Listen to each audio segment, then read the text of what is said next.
사도행전 17장 22절 22절부터 34절까지 제가 하나님 말씀을 읽도록 하겠습니다. 그때 바울이 마르스의 언덕 한가운데 서서 이르되 너희 아테네 사람들아 내가 깨닫기로는 너희가 모든 일에서 지나치게 미신적이로다. 이는 내가 지나다니면 너희의 섬기는 것들을 보다가 알지 못하는 하나님에게라고 새겨진 글이 있는 제단을 발견하였기 때문이라. 그런즉 너희가 알지 못하고 경배하는 그분을 내가 너희에게 밝히 알려주리라. 세상과 그 안에 있는 모든 것을 만드신 하나님께서는 하늘과 땅의 주이심으로 손으로 만든 전들에 거하지 아니하시고 또 그분께서 만민에게 생명과 숨과 모든 것들을 주심으로 그분께서 무엇이 필요한 것처럼 사람들의 손으로 경배를 받지 아니하시며 또 그분께서 사람들의 모든 민족들을 한 피에서 만드셔서 온 지면에 거하게 하시고 미리 작정하신 때들과 그들의 거주의 경계들을 정하셨으니 이것은 그들로 하여금 주를 찾게 하려는 것이며 비록 그분께서 우리 각 사람으로부터 멀리 떨어져 계시지 아니하시나 혹시라도 그들이 그분을 더듬어 찾다가 발견하게 하려 하심이니라. 이는 우리가 그분 안에서 살고 움직이며 존재하기 때문이라. 너희 시인들 중에 어떤 사람도 말하기를 이는 우리가 또한 그분의 자손이기 때문이라 한 것 같으니라. 그런즉 우리가 하나님의 자손일진데 하나님의 신격을 금이나 은이나 돌에다 새긴 기술과 사람의 고안 같은 것으로 생각해서는 안 되느니라. 이 무지의 때들에는 하나님께서 눈 감아 주셨으나 이제는 모든 곳에서 모든 사람에게 회개하라고 명령하셨느니라. 이는 그분께서 한 날을 정하시고 그날에 그분께서 정하신 그 사람에 의해 의로 세상을 심판하실 것이기 때문이라. 그분께서 그분을 죽은 자들로부터 일으키심으로 이 일을 모든 사람에게 확증해 주셨느니라 하더라. 그들이 죽은 자들의 부활에 대해 들을 때에 어떤 사람들은 조롱하고 다른 사람들은 말하기를 우리가 이 일에 대하여 내 말을 다시 듣겠다 하더라. 33절 34절 다 같이 읽습니다. 이에 바울이 그들 중에서 떠나더라. 그러나 어떤 사람들은 그에게 굳게 붙어 믿었는데 그 중에는 아레오바고의 일원인 디오니시우스와 이름이 다마리스라 하는 한 여자와 그들과 함께한 다른 사람들도 있더라. 아멘. 자, 22절에 마르스 언덕 찾으셨죠?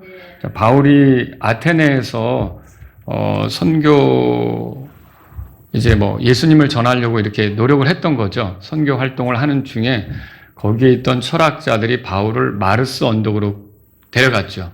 네가 전하는 게 뭔지 얘기 좀 해봐라.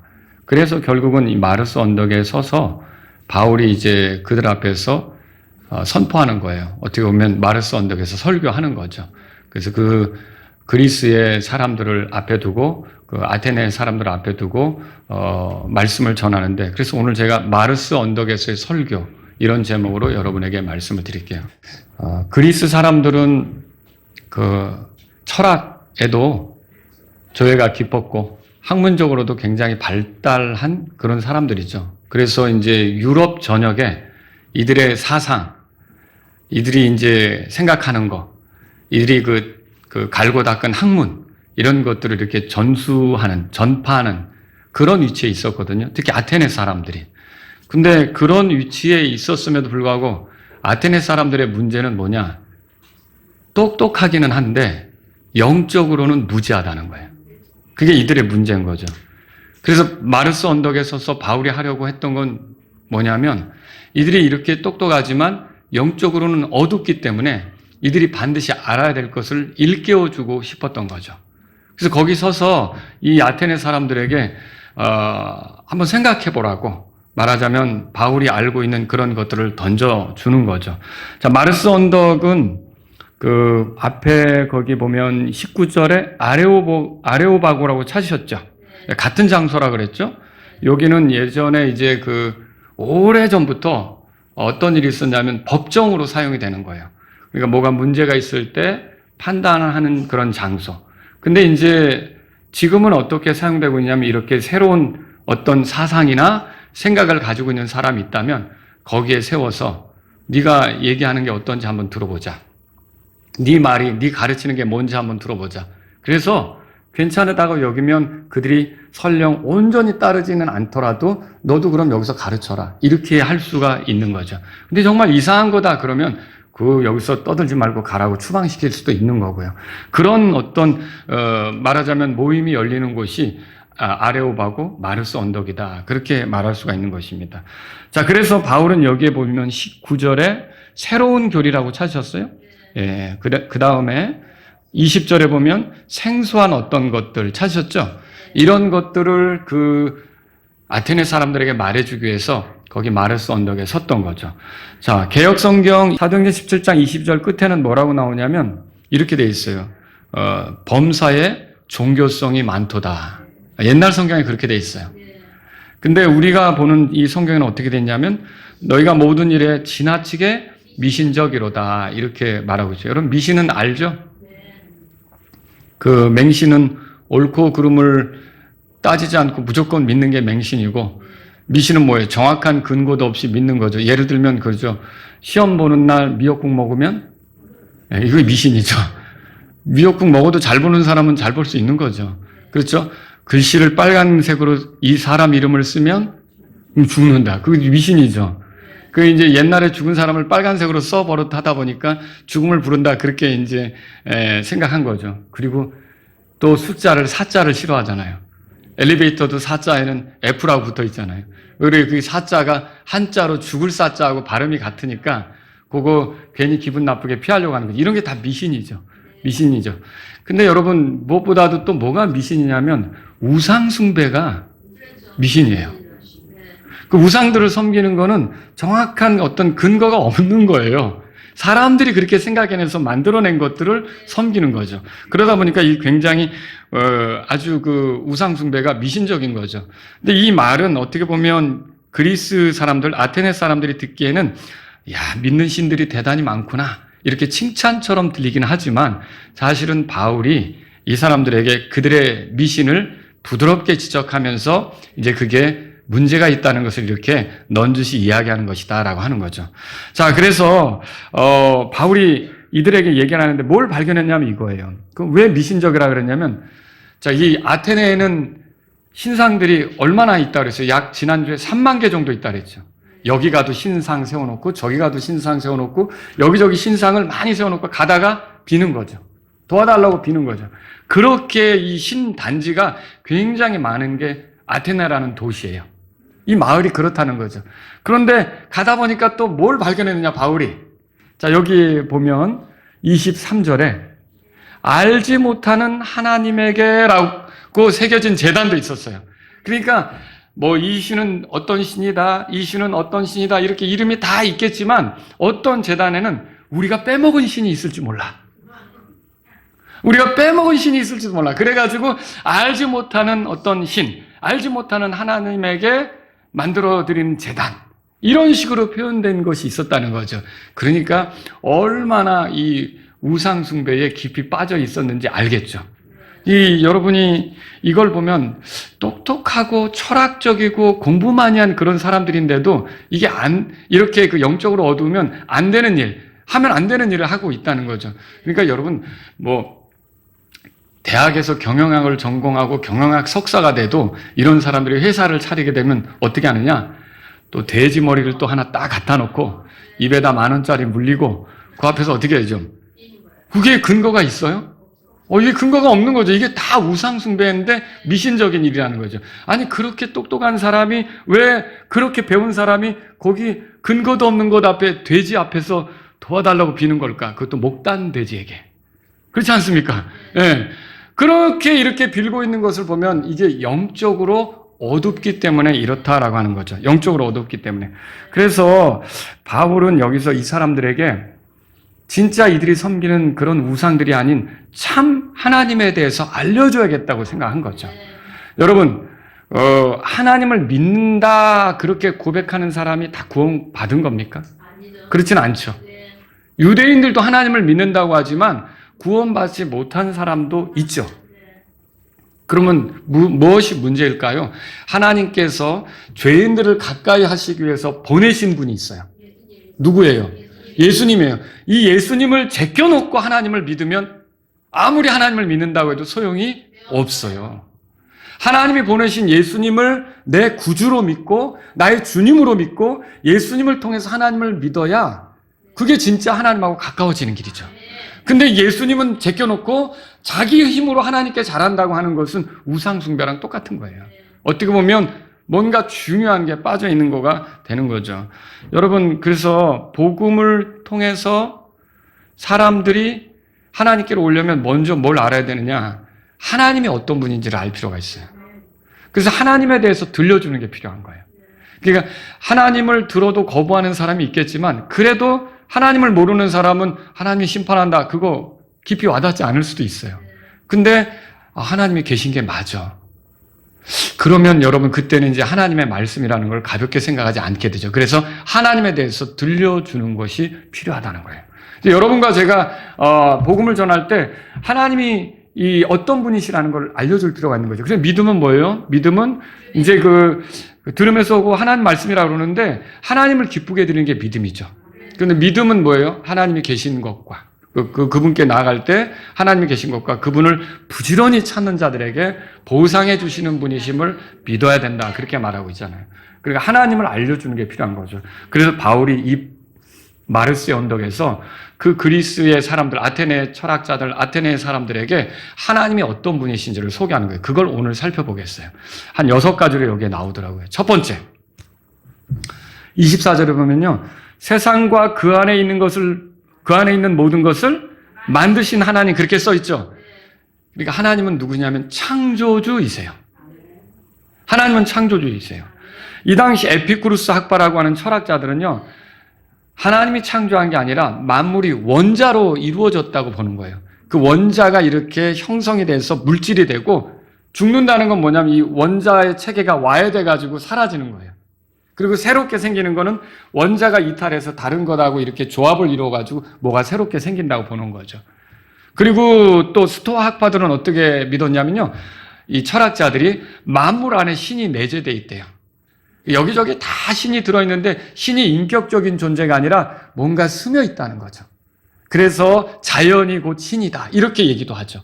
그러니까 자연의 그 순리를 거스르지 않는 게 신의 뜻대로 사는 거다. 뭐 이런 식으로 얘기도 하는 거예요. 근데 여러분, 하나님은 인격적인 존재시죠? 그리고 모든 만물을 만드신 분이시잖아요.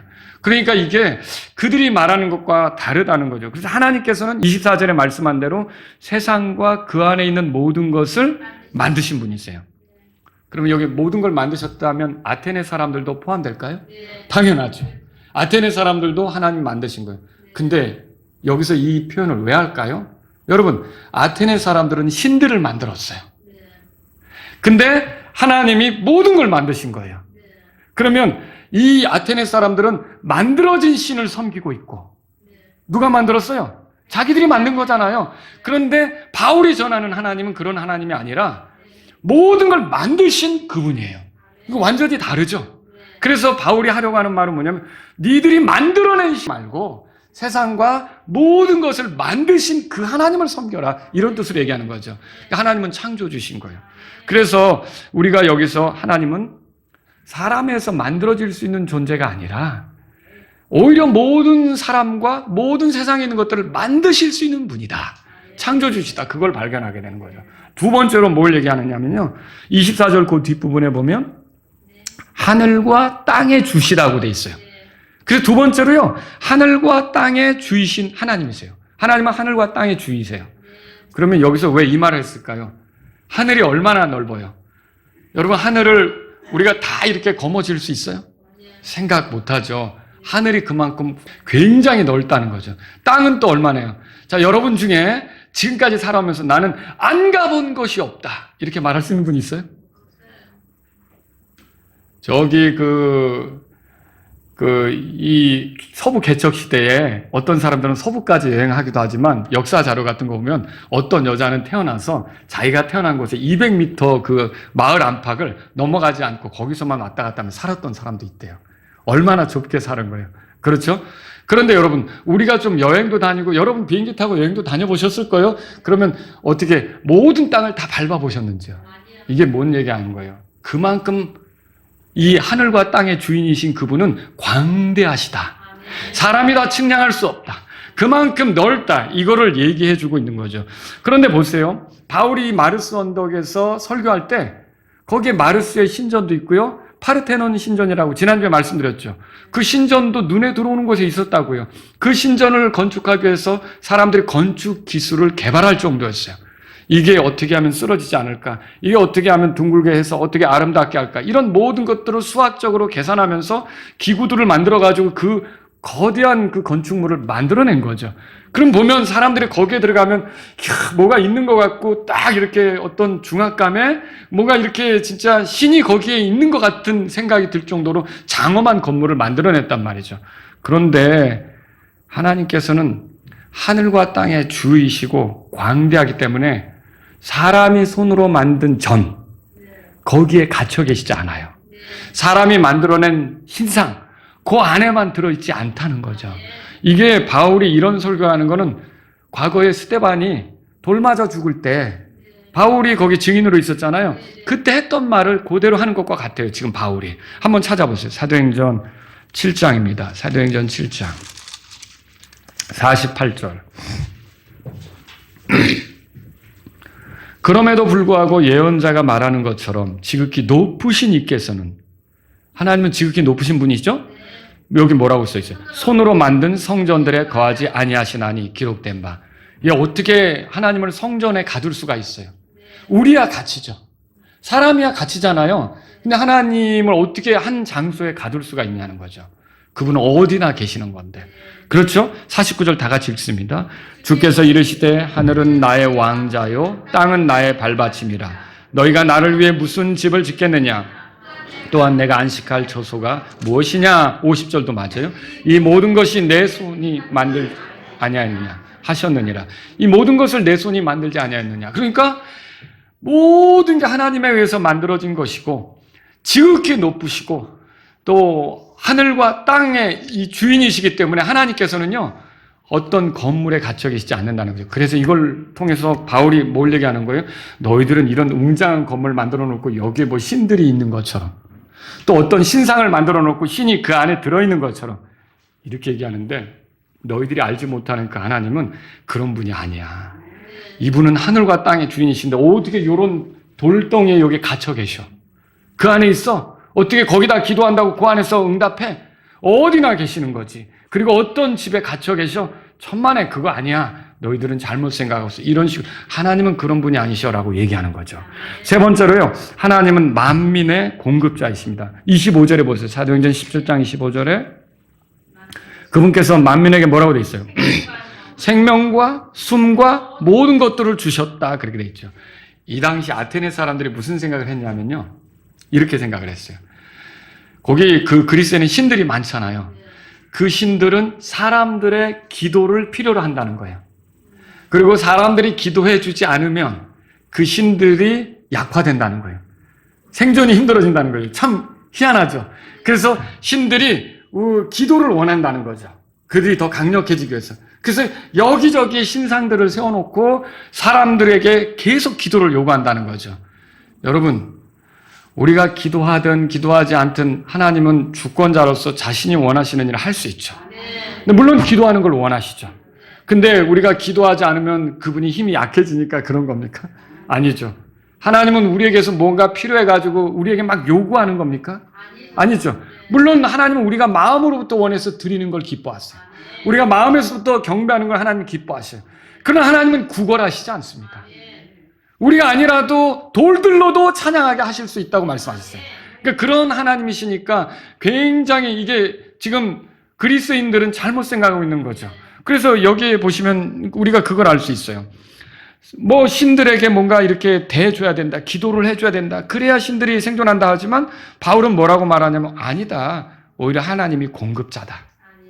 하나님이 모든 걸 공급해 주시는 것이다. 여러분, 우리가 누리는 것이 다 하나님이 공급해 줘서 누리는 거 아닙니까? 농부가 밭에서 열심히 땀 흘려 일해서 여러분이 쌀을 이제 밥으로 만들어 먹잖아요. 그런데 아무리 농부가 열심히 일한다고 해도 하나님께서 햇살을 주시지 않고 적절한 바람을 주시지 않고 좋은 날을 주지 않고 그러면 어떻게 우리가 그걸 얻어요? 그러니까 모든 것들이 하나님께서 공급하시는 은혜 속에서 우리가 누리는 거 아닙니까? 그래서 저와 여러분들은요, 하나님께서 이렇게 우리에게 주셔서 누리는 거지, 우리가 뭐 신들에게 뭐 이렇게 자꾸 해야만 되는, 말하자면 뭐 그래야만 신이 유지되는 것 같이 그렇게 호들갑을 떨 필요가 없다는 것이죠. 그건 애완동물 다루는 것처럼 다루는 거죠. 이게 아니라는 것을 바울이 말하고 있는 거예요. 무엇이 25절 끝에 보세요. 그래서 그분께서 무엇이 필요한 것처럼 사람들의 손으로 경배를 받지 아니하시며 그랬어요. 여러분, 뭐 그렇다고 또 우리가 하나님이 필요 없대, 우리 드리지 마, 경배하지 마, 이게 아니죠. 우리가 마음으로 또 원하는 것을 하나님은 기뻐하시죠. 하나님은 우리에게서 마음을 원하시잖아요. 그래서 왜 자유의지도 줍니까? 왜 자유롭게 할 수 있도록 하십니까? 하나님께서 우리의 마음에서 우러나서 찬송하고 경배하고 기도하는 걸 원하죠. 이걸 하나님 원하시는 거예요. 그런데 이런 하나님은요, 이 아테네 사람들이 섬기는 우상들하고 완전히 다른, 차원이 다른 그런 분이시다라는 걸 바울이 말하는 거죠. 네 번째로요, 하나님은 민족들의 주권자이십니다. 자, 거기 그 26절에 보세요. 또 그분께서 사람들의 모든 민족들을 뭐라고 돼 있어요? 한 피에서 만드셔서 온 지면에 거하게 하셨다, 그렇게 돼 있어요. 이 당시 아테네 사람들은요, 철학적으로 뛰어났잖아요. 학문적으로 발전했잖아요. 이게 철학, 과학, 천문학, 또 건축학, 법학, 문학, 예술, 심지어 스포츠, 이런 모든 것들이 대단했거든요. 그러다 보니까 자기들을 대단히 우월하게 생각하고요, 그렇지 않은 다른 민족들은 야만인이라고 생각하고 이렇게 했었던 거죠. 그러면서 업신여기고 이렇게 했던 거예요. 그래서 많은 신들을 가지고 우쭐대고 이렇게 했던 거죠. 여러분, 이런 구분들이 적절치 않다는 것을, 우쭐댈 필요가 없다는 것을, 하나님 앞에서는 다 죄인 아닙니까? 우쭐댈 필요가 없다는 것을 이런 말로써 표현해 주는 거죠. 한때 2차 대전 중에 나치가 그 유대인들, 슬라브인들을 학살해서 이렇게 땅에서 없애려고, 죽이려고 이렇게 많은 노력들을 했어요. 근데 왜 그랬느냐? 그거를 이렇게 들여다보면요, 그 독일 사람들 있잖아요. 나치들이 자기들을 우월한 종족으로 생각하는 거예요. 그리고 다윈의 진화론 아시죠? 그 진화론의 영향을 받아서, 진화론에 어떤 게 있냐면 적자 생존의 원리가 있어요. 강한 거는 계속 번성하고 약한 거는 도태된다는 거죠. 그런 원리를 받아들여서 이 민족들도, 강한 민족은 계속 살아남고 약한 민족들은 도태시키고 노예화시키고 뭐 이렇게 그들을 함부로 해도 된다는 그런 사상이 깔려 있었던 거죠. 그런데 그것이 옳습니까? 아니죠. 아니라는 걸 이 말씀을 통해 가르치는 거예요. 여기서 바울이 뭐라고 그럽니까? 사람들의 모든 민족들을 하나님은 한 피에서 만드셨다, 그렇게 말하고 있어요. 자, 그러면 여러분, 우리가 이거 볼 때 결국 하나님이 아담, 조금 후대에 가면 노아, 다 노아 후손 아닙니까? 모든 민족들이 다 한 사람에게서 나온 거잖아요, 어떻게 보면. 그런데 여기서 무슨 많은 신들을 거느리고 많은 신들을 모시고 있고, 또 뭐 문학적으로 대단하고 철학적으로 대단하고 학문적으로 대단하고 해서 우쭐댈 필요 없다는 것을 지금 말하고 있는 거죠. 오히려 하나님은요, 미리 작정하신 때들과 그들의 거주의 경계들을 정하셨다고 26절에 말하고 있어요. 이게 뭐예요? 하나님은 인간사에 개입하신다는 거죠. 자, 하나님은 우리를 만들어 놓고 멀리 계셔서 내가 너희들을 만들어 놨으니까 사는 건 너희들이 알아서 해, 나는 너희들에게 신경 안 써, 이겁니까? 아니죠. 근데 그 그리스의 철학자 에피쿠루스 학파는 그렇게 생각해요. 그걸 이신론이라고 해요. 그래서 하나님이 우리와 멀리 떨어져 있어서 이제 말하자면 우리의 삶에 대해서는 관여하지 않고 그냥 너희들끼리 알아서 해, 이렇게 그런다는 거죠. 여러분, 이런 하나님이 아니죠. 여기 미리 사람들의 어떤 그 거주의 경계도 정하시고 어떤 때들을 정하시고 이 때들에 그런 일들이 일어나게 하시고, 이런 건 뭐예요? 인간 삶에 개입하시는 거 아닙니까? 하나님이 우리의 삶에 개입하신 걸 믿으십니까? 개인의 삶에도 개입하시더라고요. 내가 믿기 전에도 하나님이 내 삶에 은혜와 긍휼을 베푸신 것들이 있더라고요. 그러니까 어떻게 보면 큰 사고로 내가 세상을 떠날 수도 있었는데 하나님께서 나를 살려주셔서 어느 날 믿음으로 하나님께 돌아올 수 있도록 그렇게 해주신 걸 보면 놀라운 일 아닙니까?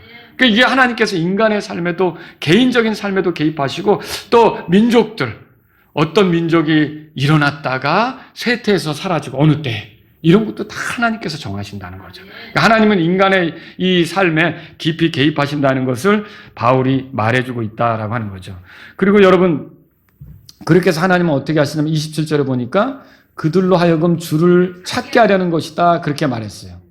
그냥 멀리 떨어져 계시지 않는다고 얘기했고요. 27절에 그렇게 써 있죠. 그분을 더듬어 찾다가 발견하게 하려 하십니다. 그렇게 써 있는 거예요. 어떻게 보면 알지 못하는 신에게 드리는 제단도 그들이 막 더듬는 혹시 우리가 빼먹은 신이 있을지도 몰라 더듬는 과정일 수도 있는 거죠. 자, 여러분 그렇게 해서 하나님께서는요 이렇게 이 사람들이 다가오기를 원하시는 거죠. 얼마든지 그렇게 다가오기를 원하시는 거예요. 그런데 더듬어 찾기를 바라시네. 더듬어 찾다라는 건 뭐냐면 영적으로 어둠 속에 있어서 소경 같다는 거죠. 그래도 뭔가 이게 아닌데라고 생각해서 더듬다 보면 하나님의 인도하시는 것을 경험할 수 있는 거죠. 여러분 우상 숭배가 거짓이라는 건 깨달을 수 있지 않습니까? 근데 사람들이 그 우상 숭배가 거짓이라는 것을 깊이 생각하지 않으려고 해요. 속아 넘어간 마음에 이사야서에 보면 그렇게 써 있어요. 속아 넘어간 마음에 계속 거기에 매료되고 빠져드는 거죠. 근데 가만히 보시면 이 돌덩이가 뭘 나에게 힘이 된다고. 그 나무에 줄 묶어놓은 나무가 그 앞에서 비는데 그 나무가 도대체 뭘 나를 도와준다고. 또 인도 같은 데서는 소가 지나가면 그래서 어떤 인도 사람이 한국에 왔는데 소고기를 안 먹는데요. 그런데 스테이크는 먹는데요. 스테이크가 말이 그런 말장난을 하더라고요. 인도 사람들은 소를 안 먹어요. 왜냐하면 신으로 생각하니까. 그렇잖아요. 그런 사람들이 있는 거예요. 근데 이게 생각해보면 이거 아닌데. 이거 깨달을 수 있는 거 아닙니까? 그런데도 이렇게 빠져 있는 거예요. 이게 바로 어둠 속에 있는 거죠. 근데 이게 아니다. 이거 잘못됐다 하면 이제 어둠 속에서 더듬기 시작하는 거죠. 그렇게 하면 어떻게 되겠어요? 하나님의 인도하심을 경험할 수도 있겠죠. 자, 여러분. 우리가 살고 있는 이 세상에 하나님께서 깊이 개입하고 있는 거예요. 28절에 가보세요. 우리가 그분 안에서 살고 움직이며 존재하기 때문이라. 그랬잖아요. 여러분 하나님 떠나서 우리는 살 수 없는 거예요. 그분 손 안에 있는 거죠. 그분 안에서 사는 거죠.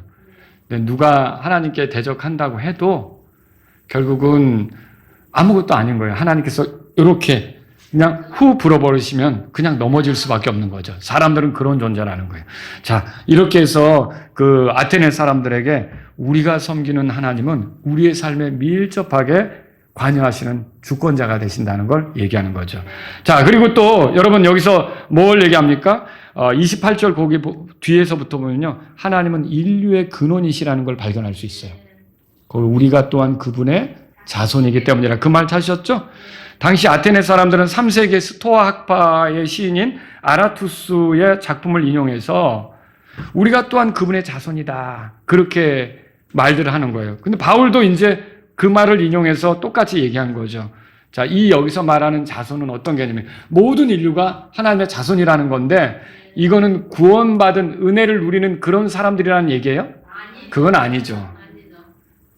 그거는 요한복음 1장에 나오잖아요. 영접하는 자. 그분을 받아들인 자, 곧 그분의 이름을 믿는 자들. 그분이 누구예요? 예수님이시죠? 예수님을 믿는 자들에게는 다 하나님의 아들들이 되는 권능을 주셨다. 그러니까 우리가 진짜 하나님의 자녀로서의 삶을 영적으로 누리는 것은요, 거듭나야 되고 예수님을 구주로 믿어야만 가능한 거예요. 근데 그렇지 않고 지금 여기서 이 말은 무슨 뜻이냐면 우리가 그분에 의해서 여기에 있게 됐다. 그분이 우리를 여기에 존재케 하셨다. 그래서 우리가 그분의 자손이다. 그 얘기를 하는 거죠. 그러니까 이렇게 하면서 뭘 얘기를 하는 거예요? 이런 하나님을 금이나 은이나 돌에다가 새긴 기술과 사람이 고안해낸 어떤 것으로 생각하면 안 된다. 너희들이 아테네 사람들을 들어봐라. 너희들이 그 하나님에 의해서 만들어져 놓고 너희들이 그 하나님에 의해서 존재해 놓고 너희들 손으로 또 무슨 하나님을 만들어서 그게 우리 신이라고 떠들면 그게 말이 되겠느냐. 그건 아니다라는 걸 지금 바울이 아테네 사람들에게 말하고 있는 거죠. 여러분 우상 숭배는요. 하나님에 대한 왜곡이에요. 하나님을 잘못 가르치는 거죠. 그래서 우상 숭배는 뭐냐면요. 하나님께로 향할 수 있는 마음을 또 도둑질하는 거예요. 사람들이 하나님께로 향해야 되는데 우상을 만들어 놓고 거기로 향하게 하니까 그 마음도 도둑질하는 거죠. 또 우상 숭배는 뭐예요? 평생을 하나님 잊고 살아가게 만드는 속임수이기도 하죠. 그래서 이 우상 숭배는 뭐예요? 하나님에 대한 모독이고요. 죄예요, 죄. 그래서 여러분이 십계명을 읽어보세요. 나 외에 다른 신들을 내게 있게 하지 말라. 그게 나오죠? 그게 첫 번째로 나오는 거예요. 그리고 무슨 형상들을 만들어 거기 앞에 절하거나 경배하거나 그거 섬기지 말라고 말씀하잖아요. 그러니까 하나님은 우상 숭배를 아주 싫어하는 거죠. 그게 오죽하면 첫 번째, 두 번째로 나오냐는 거예요. 그래서 우상 숭배는 죄가 되는 거죠. 여섯 번째로요. 하나님은 세상의 심판자이십니다. 자, 여기에 그 30절에 보면요. 우리가 그런 걸 볼 수 있는데 그 무지라는 말 찾으셨죠? 그러니까 알지 못하는 거죠. 그 무지의 때들에는 하나님께서 눈 감아 주셨다 그렇게 말하고 있어요. 노아의 그 세 아들들이 다 하나님에 대해서 알 거 아닙니까? 그러니까 이게 제가 그 생각을 하는 거예요. 이 셈, 함, 야벳이 자기 자녀들을 하나님을 섬기는 쪽으로 양육을 했다고 한다면, 그리고 또 그 아들들이 태어나서 자기의 자녀들을 하나님을 섬기는 것이 되도록 양육을 했다면, 또 그 자녀들이 계속 자녀들을 하나님을 섬기는 것으로 살아가도록 양육을 했다면 오늘날 온 세상은 여전히 하나님을 섬기겠죠. 근데 어떤 부모인가부터는 이거를 소홀히 한 거예요. 사냥하고 사람들 지배하고 누구 거 뺏고 갈취하고 내가 더 많이 확보하고 이런 것에만 빠져서 그렇게 하지 않은 거죠. 그러면서 점차로 세상이 어떻게 되는 거예요? 하나님으로부터 멀어졌죠. 하나님을 잊어버리게 됐죠. 그러다가 뭔가 이 허전함이 있고 이거 아닌데 싶어서 돌덩이를 섬기게 되고 나무를 조각해 섬기게 되고 이렇게 한 거 아닙니까? 원래 하나님께로 돌아가야 되는데 그만큼 그 섬기는 섬겨야 될 하나님을 잃어버리게 되니까 엉뚱한 데서 헤매고 있는 거죠.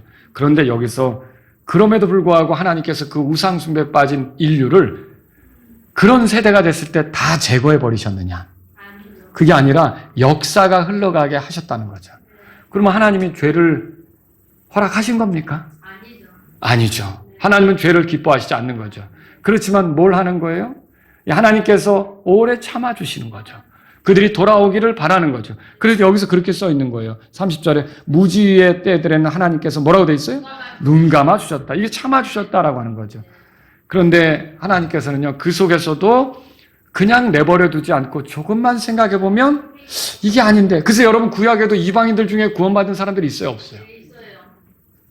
창녀 라합 여리고 사람 아니에요. 이방인이죠. 유대인 아니에요. 이스라엘 사람 아니에요. 그런데도 구원 받죠. 믿음으로 나오죠. 그 다음에 여러분 룻 모압 여자죠. 그 모압 여자인데 나오미를 따라오면서 어머니 하나님이 나의 하나님이 되십니다. 이렇게 나오잖아요. 또 여러분 시리아 사람 나아만 알죠. 이런 나아만은 나병 고치러 왔다가 온전케 되니까 내가 이제 하나님이 이게 참 주이신 걸 알았으니까 내가 이분만 섬기겠다고 돌아가면 그렇게 하잖아요. 이방인들 가운데도 이게 열릴 수가 있는 거죠. 얼마든지. 성경 한번 찾아보세요. 사도행전 14장. 자, 16절. 그분께서 지나간 때에는 모든 민족들이 각각 제갈 길로 걸어가도록 용인하셨으나. 이게 죄를 져도 된다는 그런 뜻은 아닙니다. 그렇지만 그들에 대해서 그렇게 살 수밖에 없는 상황인 것을 아시고 오래 참으신 거죠. 그리고 17절에 다 같이 읽습니다. 그럼에도 불구하고 그분께서는 선을 행하시고 하늘로부터 우리에게 비를 주시며 또 열매가 풍성한 계절을 주시고 음식과 기쁨으로 우리 마음들을 채워주심으로써 증거 없이 자신을 내버려 두지 아니하셨느니라 하더라. 자, 이게 농사 지을 때 비를 주시고 열매가 풍성하게 하시고 그래서 음식을 먹게 하고 기쁨을 누리게 하고 이렇게 하면서 여기서 뭔가 감사가 나오게 하고 어떤 존재가 있다. 그 존재가 누굴까? 이런 생각을 하게끔 하나님께서는 모든 만물 가운데 그렇게 하셨다는 거 아닙니까? 더듬어서 찾을 수 있게 하셨다라고 하는 거죠. 그래서 하나님은요, 자연 질서를 통해서 자신을 끊임없이 알려주고 계셨던 거죠.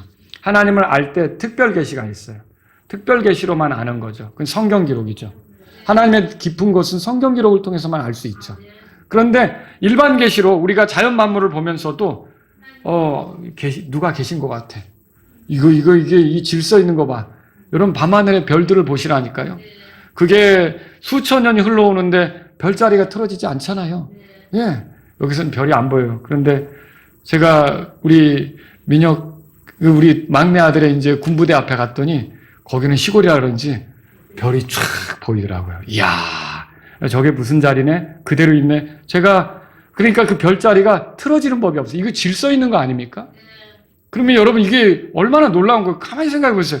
봄이 오고 겨울이 오고 여름이 왔다가 다시 봄이 왔다가 가을이 가고 이래요? 그럼 여러분 막 정신없을걸요? 다음에 무슨 계절이 올까? 다음에 어떻게 되지? 근데 이게 보세요. 봄이 오면 그 다음 뭐가 와요? 여름이 오고, 알고 있네요. 여름이 오면 그 다음 뭐가 와요? 가을이 오고, 가을이 오면 그 다음 뭐가 와요? 겨울이 오고, 그 다음엔 또 뭐가 와요? 다시 가을로 가나요? 아니요, 봄이 오죠. 예, 보세요. 이 질서 있게 흘러가는 걸 보면, 이 순서가 어떻게 이렇게 됐을까? 이게 어떻게, 누가 이런 것들을 정했을까? 놀랍지 않습니까? 그러니까 이 자연을 통해서 하나님은 질서 있게 이 모든 것들을 주관하시는 분이 있다는 걸 알려주시는 거죠. 알려주시는 거예요. 그래서 여러분과 저는요, 이 하나님 말씀을 통해서 하나님이 자연을 통해 계시한다는 걸 알 필요가 있는 거죠. 그런데 이 하나님이요, 다시 17장으로 가보세요. 17장에 이제 회개하라고 명하시는 거예요. 그전에는 눈 감아주셨지만 모든 곳에서 모든 사람에게 회개하라고 명령하셨느니라. 그럼 회개는 뭐예요? 결국은 이거죠. 쉽게 말해서 아테네 사람들에겐 그거예요. 우상 섬기던 데서 돌아서서 참 하나님 섬기라는 거죠. 데살로니가 교회 사람들은 그렇게 했잖아요. 데살로니가 1장에 그게 써 있잖아요. 그래서 하나님께로 돌이키라고 하는 거죠. 여러분, 아테네 사람들은 심판에 대한 개념이 약했어요. 벌 받는다는 건 있어요. 신에게 잘못 보이면 그 신이 벌을 내릴 수 있다. 이런 개념은 있지만 언젠가 우리가 살아온 것에 대해서 어느 날 하나님 앞에 서서 심판받아야 된다. 그런 생각은 없는 거죠. 근데 여러분, 모든 사람들이 결국은 언젠가 다 일어나서 하나님 앞에 서서 심판받을 때가 있는 거 아시죠? 요한계시록에 써 있죠. 그거 흰 왕자의 심판이라고 그러잖아요. 혹은 다른 말로 백보자의 심판, 그렇게 말하잖아요. 그 심판에 모든 사람들이 일어나서 자기들이 행한 것에 따라 심판을 받는데, 그때 그들의 행위가 드러나면서 그들이 어떤 존재였는지가 드러나겠죠. 그런데 놀랍게도 여기 보세요. 본문에 돌아가 보세요. 거기에 31절에 그분께서 한 날을 정하시고 그날에 그분께서 정하신 그 사람에 의해서 심판할 거다, 그 얘기죠. 근데 의로 심판한다는 거예요. 그럼 가장 공정한 심판이 되겠죠? 근데 그 사람에 의해서 심판한대요. 여기 그 사람은 누구예요? 예수님이죠. 예수님께서 모든 죄인들을 심판하실 때가 있다는 거죠. 그런데 여기 이렇게 써 있어요. 그분께서 심판하시는데 그 뒤에 그분께서 그분을 죽은 자들로부터 일으키셔서 이 모든 일을 확증해 주셨다. 그러면 그분은 왜 죽었어요? 예수님이 왜 죽은 거예요? 우리가 심판받을 수밖에 없는 죄인이었는데 우리의 죄 때문에 대신 심판당하시려고 죽은 거 아닙니까? 그리고 부활하셨죠. 부활하셔서 살아계시죠. 그분은 언젠가 오실 거죠. 그분이 오셔서 결국은 심판하실 거 아닙니까? 그런데 뭐예요? 지금 이게 뭘 얘기하는 거예요? 이 예수님께서 이 땅에 오셔서 심판받을 수밖에 없는 우리를 위해서 대신 심판받아 죽으셨고 부활하셨다면, 이분이 나 때문에 심판받았다고 믿는 사람은 이 다음에 심판받을 필요 있어요, 없어요? 심판받을 필요 없는 거죠. 여러분, 이미 나의 죄로 인해 누가 심판을 받았어요?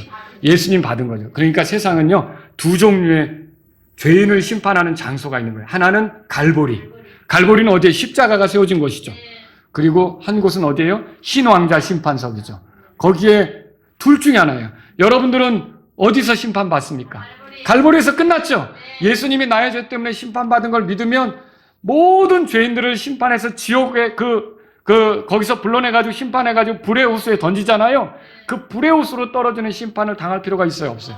없죠. 그런데 이 갈보리 심판, 예수님이 내 죄 때문에 심판받았다는 걸 믿지 않으면 그 사람은 자기 죄가 아직 처리된 게 아니기 때문에 그날에 자기 죄가 드러나서 불의 호수에 던져지는 거죠. 거기서 고통하며 영혼을 보낼 수밖에 없는 거죠. 그 얘기를 비춰주는 거예요. 그래서 그런 얘기를 들었을 때 그럼 그들은 반응이 어땠느냐. 32절에 보면요, 그들이 죽은 자들의 부활에 대해 들을 때 어떤 사람들은 조롱했대요. 조롱했대요. 여러분, 부활이 없으면 우리 믿음도 헛됩니다. 그렇지 않습니까? 부활이 있으니까 우리가 믿는 것이 의미가 있고 우리의 영혼이 보장되는 거지. 여기서 살다가 죽고 끝나면 그게 도대체 뭐냐는 거예요. 그렇죠? 그리고 예수님이 부활하지 않으셨다? 그러면 우리 죄값 치러진 겁니까? 그렇게 말할 수 없죠. 예수님이 부활하셨기 때문에 죄 없는 분이 우리 죄값 치렀다는 게 드러난 거죠. 그러니까 부활이 얼마나 중요해요. 그런데 모르는 사람들은 부활에 대해 들을 때 조롱했다 써 있어요. 여러분은 찬양하십니까?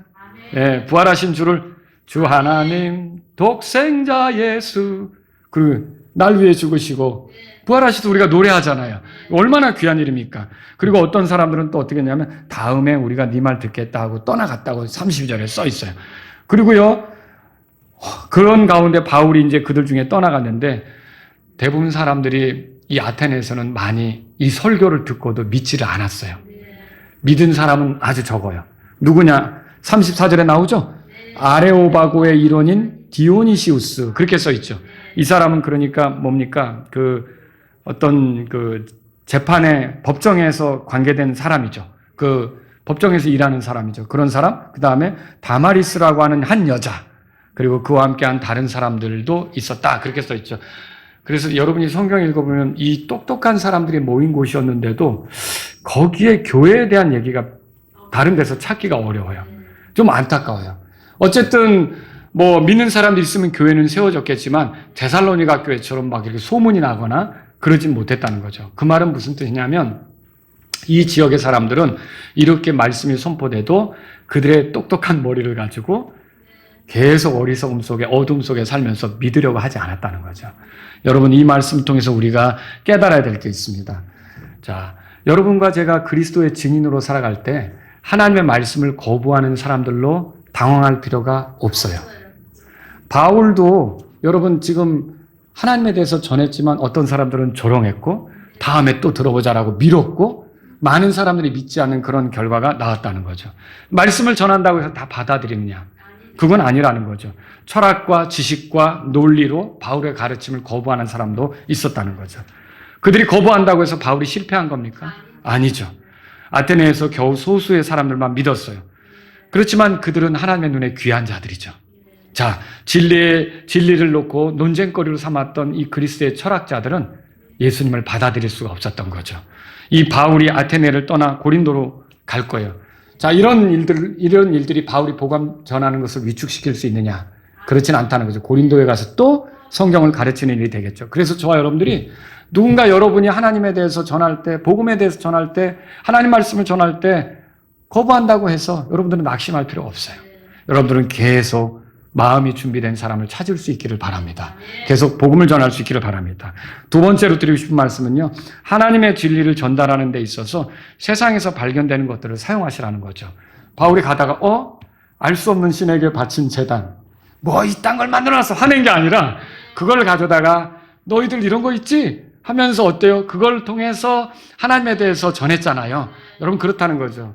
우리가 살아가면서 우리 상황 속에 일어나는 사건들 있죠. 제가 가끔 우리 형제님들 자매님들하고 교제할 때 그런 아주 기가 막힌 얘기들을 하시는 경우도 있어요. 어떻게 이런 것들을 이렇게 표현할까? 어떤 진리를 표현하는데 생활 속에서 있었던 것을 가지고서 표현하는 거죠. 여러분, 이거 우리가 생활을 그냥 즐겁고 기쁘고 노는 거고 이런 걸로만 살 게 아니라 가만히 일어나는 사건들을 주목하면서 이런 것들이 어떤 진리에 적용되는가를 생각해 보세요. 그렇게 하면서 어떤 기회가 왔을 때 그런 이야기들을 꺼내서 사용해 보시라는 거죠. 그거 잘하신 분이 예수님이죠. 우리가 그래서 비유로 가르쳤다 들어보시잖아요. 그 어떤 것들을 그렇게 할 수 있다는 거죠. 그래서 그렇지. 아니, 감자를 캐는데 줄줄이 나오잖아요. 맨 먼저 캤잖아요. 감자 캐는데 맨 먼저 나왔죠. 그럼 그 다음에 이렇게 붙어서 딸려 나오는데 여기는 가지가 나옵니까? 뭐가 나오죠? 감자가 또 나오죠. 이거 줄줄이 나오잖아요. 그러면 처음에 부활하신 분이 예수님이시라면 줄줄이 우리도 부활할 거 아닙니까? 우리도 똑같은 모습으로 부활하겠죠. 여러분, 이런 것들을 우리가 살아가는 환경 속에서 발견할 수 있잖아요. 그런 것들을 이 설교자만 이런 예약거리를 찾는 게 아니라 여러분들도 그런 사건들이 야 이게 이거 말해주는구나, 이거 보여주는구나, 이거 가르치려고 이런 일이 있었구나. 여러분이 그런 거 메모해 두셨다가 마음에 두셨다가 복음 전할 때 자유롭게 쓰시라는 거죠. 세 번째는요, 하나님의 진리를 전하는 데 있어서 먼저 하나님을 소개하시라는 거예요. 하나님을 믿는다고 해서 다 구원받는다는 것은 아니죠. 그러나 복음을 전하려고 할 때 먼저 하나님을 알려주는 게 필요하죠. 하나님을 알아야 변화가 일어나니까. 하나님은 창조주이십니다. 사람에 의해서 만들어진 존재가 아니시죠. 하나님은 하늘과 땅의 주인이십니다. 사람이 만든 것에 갇혀 지내거나 그 형상 안에, 어떤 형상 안에 계시는 분이 아니라는 거죠. 하나님은 공급자이십니다. 뭐가 필요한 것처럼 우리에게 구걸하는 게 아니라 우리가 마음으로 주님을 섬기는 걸 원하는 거죠. 하나님은 주관자이십니다. 우상 숭배에 빠지기보다 더듬어서 주를 찾기를 바라고 기다리시며 인간 역사에 개입하시는 분이 하나님이시죠. 그리고 하나님은 우리의 근원이 되십니다. 우리가 만들어진 것은 하나님에서 있게 된 거 아닙니까? 근데 우리가 만든 것들을 섬긴다? 이건 말이 안 된다는 거죠. 하나님은 심판자이십니다. 회개하면, 그래서 예수님을 구주로 믿으면 지금까지 죄 가운데 살아왔어도, 우상 숭배했어도 하나님은 그를 살려서 하나님 자녀로 삼으실 것이고, 고집 부리면 하나님은 심판하실 것이고. 여러분과 저는요, 이 말씀을 통해서 하나님을 사람들에게 소개하는 저와 여러분들이 될 수 있기를 바랍니다. 다 같이 일어서시겠습니다. 오늘 말씀을 들으신 여러분 가운데 하나님 아버지, 예수 그리스도의 증인으로 사는 데 있어서 저에게 지혜를 주십시오. 하나님께서 삶에 저를 가르쳐 주시는 것들을 제가 그냥 아파하고 속상해하고 괴로워하기만 할 게 아니라 이런 것들은 또 어느 때 복음을 전하는데, 말씀을 나누는데 사용하라고 이런 것들을 주시는가, 이런 것들을 가르치시는가, 이렇게 생각하면서 삶에 대해서 하나님이 개입하시고 도와주시는 걸 진지하게 관찰하고 살피는 사람이 되기를 원합니다. 이런 분이 있다면 여러분, 그래서 하나님 저를 가르쳐 주세요. 제가 능숙한 하나님의 그 복음을 전하는 증인이 되기를 원합니다. 이런 분이 있다면 여러분 이 시간 주님께 기도하십시오. 여러분 가운데 또 하나님 아버지, 제가 우상 숭배에 빠진 사람들에게 이렇게 복음을 전하는 데 있어서 아버지, 어떤 사람이 거부한다고 당황하지 않고 계속적으로 주님을 증언하는 그런 사람이 되기를 원합니다. 이런 분이 있다면 여러분 계속 복음을 전하기 위해서 주님께 도움을 구하며 기도하실 수 있기를 바랍니다. 하나님이 우상 숭배를 싫어하시는데 혹시 우리 가운데 하나님 기뻐하지 않는 탐욕이 있다면, 탐욕도 우상 숭배라고 했거든요. 우리가 그런 것들을 내려놓을 수 있기를 바랍니다. 하나님께서 원하시는 대로 가야겠습니다.